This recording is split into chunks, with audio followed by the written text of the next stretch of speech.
Número 13. ¿Para qué tantos datos si no tenemos la humildad para enseñar con paciencia? ¿Cuánta diferencia hay entre la repetición y la sabiduría?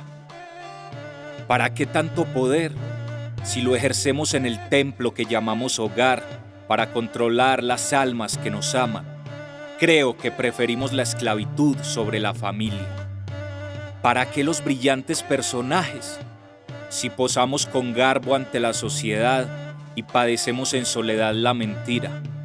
Necesitamos pasajes para el jardín de la sinceridad.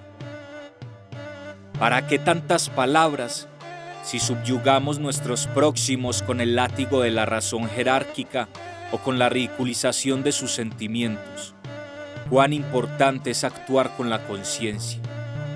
¿Para qué las plantas de poder si transformamos la disciplina en violencia, los códigos en adornos y la armonía en egoísmo? Reconocer para trascender. ¿Para qué tantas lecciones si a nuestro alrededor se construyen mundos reales, sonrisas verdaderas y genuinos abrazos, pero no los podemos ver porque corren de miedo? Cuánto por reflexionar y depurar. Ojalá nuestros caminos no entierren los sueños de otros y les permitan crecer sin nuestro lastre. ¿Para qué